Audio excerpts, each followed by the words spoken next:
It's really important right now. I just got my voting sticker, so of course we are looking at elections at this point, and there's a lot of information about voting that I want to correct and stuff out there that is not true, and just tell you about our voting system and kind of how it works.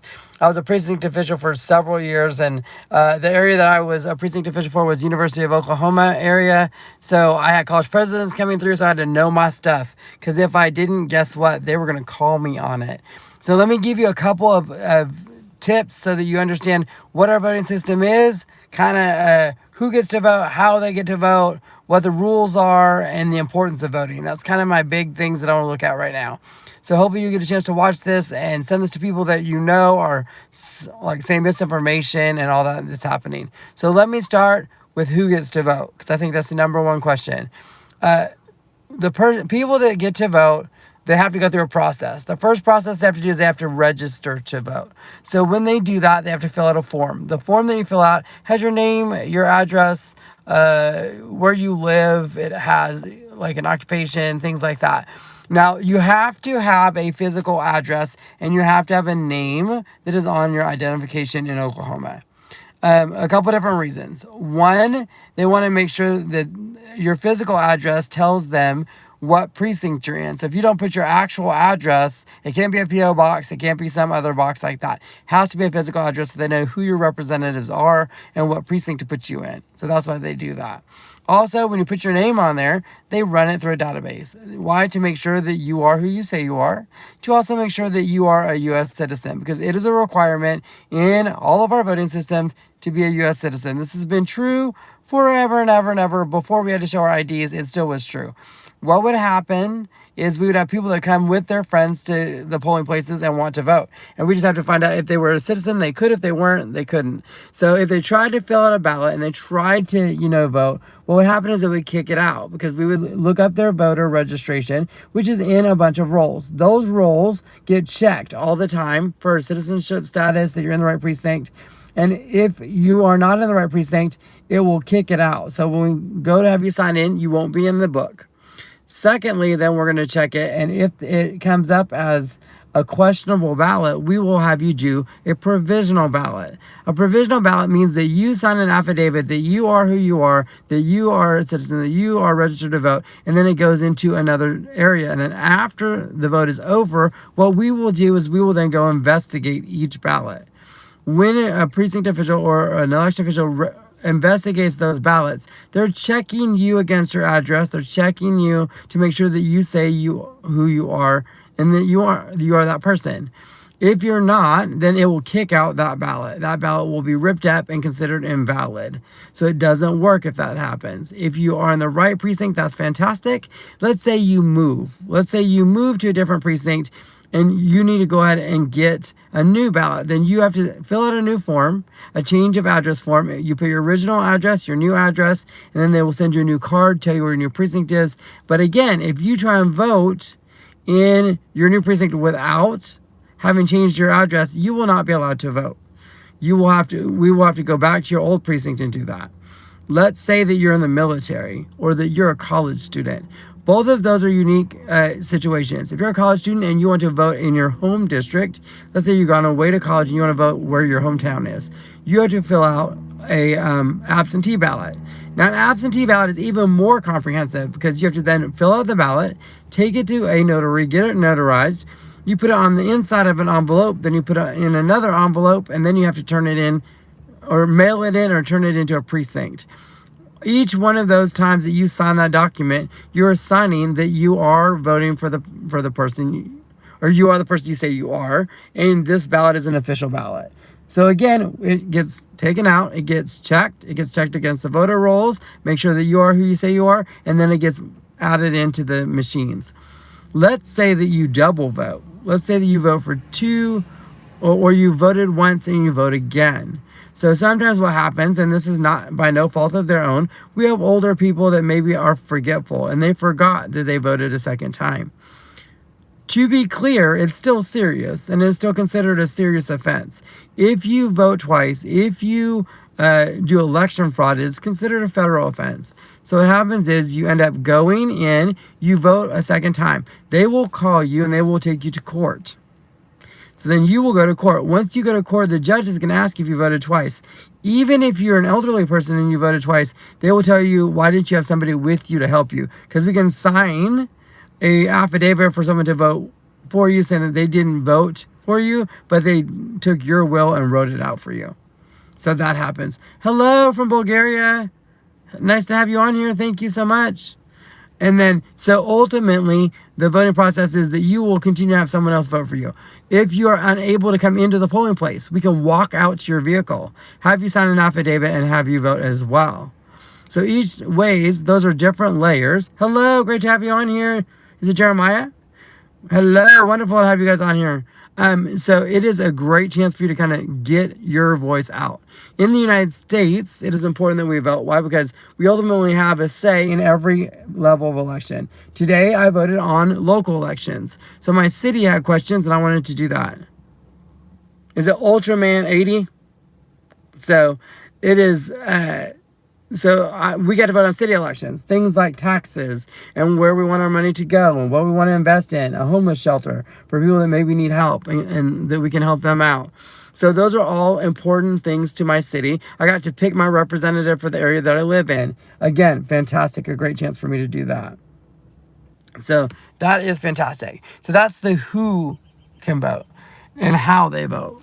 Now, how they vote is they come in, they fill out a ballot. Once you fill out that ballot, you pick one ballot per race. The kicker in Oklahoma is we have a closed system, meaning if you want to say all Republicans, you can get all Republicans. All Democrats, you can get all Democrats. But then you can't go back and vote individually. It's like a party ballot, which is not great, honestly, because it doesn't make you actually think of each race. It lets you just go and put it in quick and get done. I like the idea that you have to actually go in and think of the race and think of who you want to vote for or what you want to vote for and then put it in. I think that's important. We have an optical scanner ballot machine. What that means is you slide the ballot into the little scanner and it goes through a scanner. It looks at both sides and checks for any marks in the area to make sure that you are your intention is clear. If you do more than that, then ultimately what will happen is you will vote twice. And again, that becomes a bigger issue. If it kicks it back, we can tear it up and we can have you fill out a new one, an affidavit that you got a new ballot, that we tore up the old one, and that you can do a re-vote. Now, you can't vote twice, but we can tear it up and we can fix it if you make a mistake. And the machine will kick it back and make a sound that says, it's got a problem. So there's that. Now, there are certain rules when you go into the polling place. There's actually several rules. If you are an elected official, you cannot have your materials, your buttons or shirts or signs within 300 feet of a polling place. For U.S. football, it is ultimately a football field. It is 100 yards for those of you guys that are not in the United States.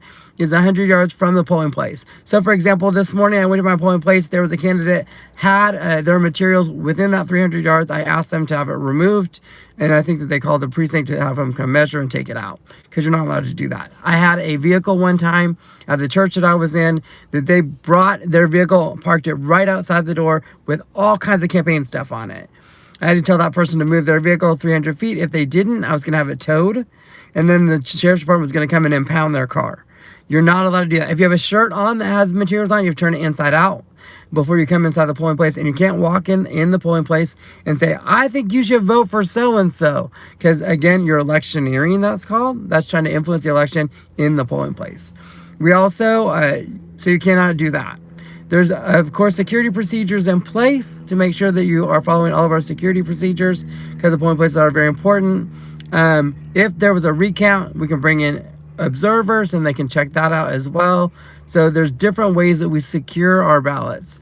Now, after the night is over, then everybody does a count, and we bring all the ballots back. They do a count. If there is an issue with the count, then we'll do a hand recount and a visual recount, and it has to be within, I believe, 5%. I think it's 5% of everything. So it is amazing. Why should we care about voting? You know, that I think is a big question for people. Let me explain. In our version of in the United States democracy, it is important for us to tell our leaders what we want. The most powerful thing that you can do is vote. They will spend a lot of money getting your vote. They will, what they want is, and you'll hear people say, well, the lobbyists are coming to throw money at people. They really aren't. What they're doing is they are finding people that agree with them, and they're giving them money to help them get out the vote, to help them tell you what they believe, and tell you, really it's marketing, because they're not giving money to people that they disagree with. They just aren't.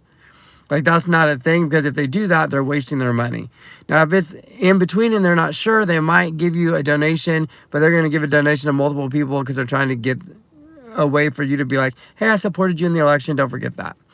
Now, I will tell you, I voted in almost every election. I think I've missed maybe 2 since I was 16 and I'm 49. So I will tell you, I voted in local elections, state elections, federal elections. And what they can do, what parties can do, is they can check and see not who you vote for, but how many times you vote. So, for example, they can see that I vote every election. So they'll know I'm a motivated voter. Then they'll go in and they can target the houses that they know people vote a lot. So I will get a lot of materials for that. We do have a party system here in Oklahoma, again, where it is a Democrat Republican. There are some states where they have a top 2 candidate. Top 2 will win, and then they run against each other, and that's how they do it. There's some that are unicameral. Like Nebraska is a unicameral house, which means they only have one house. We have a House and a Senate. In Oklahoma, the House is 101 members. The Senate is 48 members. Then we have a governor, of course. And so we do not have parishes, but there's places like Louisiana that have parishes. And there's other places where they have caucuses. A caucus is like a primary. But for us, our primaries are, if you're Republican, you can vote one. If you're Democrat, you can vote one. If you're in a caucus system, you get together in a house and you have to battle each other out. And then the people that win, you move them and you cajole them, and you're trying to get them to move to your side. And whoever gets the most votes, that's who goes on to the state. And then they kind of work their system that way. So our system is very nuanced. It is very interesting, but it's one of the best systems in the country. We are very lucky. Oklahoma has very, very few errors. As a matter of fact, there are very few. I believe when they looked at it over something like 25 years, there were 77 people that voted that weren't supposed to, and that's like a 0.00001 rate. So there's this big thing about there's a bunch of people out there voting and they're not supposed to. Not really. Like, it is very, very rare that happens, because again, we have all these checks in place.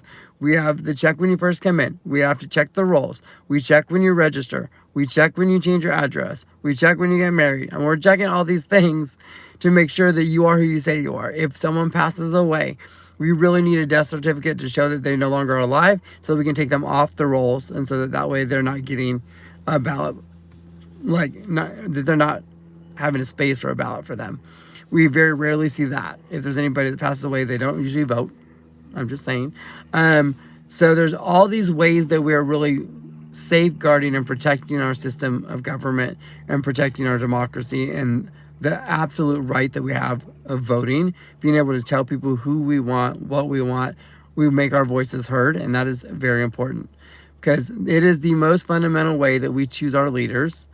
And honest to God, if you do not like something, guess what? Vote. Vote them out.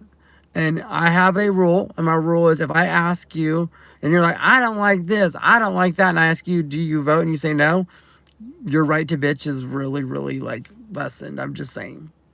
I expect you to kind of come in and you don't got much of a right. You can sit there and complain, and you do have the right to complain. I will give you that. You have freedom of speech, right to complain. I just have a right to ignore your complaint because you didn't participate in the decision making, and so I can do that as well. So I hope that you guys have enjoyed this. It is relatively short, but I wanted to get this out there because there's a lot of people voting. There's a lot of things coming up about our elections in the United States, and I want you to know that they're safe. They are very, very accurate, and we work really, really hard to protect the sanctity of voting. I also will let you know, just because we are in a war does not mean we do not vote. We still vote. We had a blizzard in Norman where there was no power, and we still voted by hand and by flashlight, and we stuck it in the box, and we counted them by hand later on. There is nothing that stops the power of our vote in the United States. We will vote. We will make our voices heard. because we are a democracy, and it is what our foundation 250 years ago, they based it on.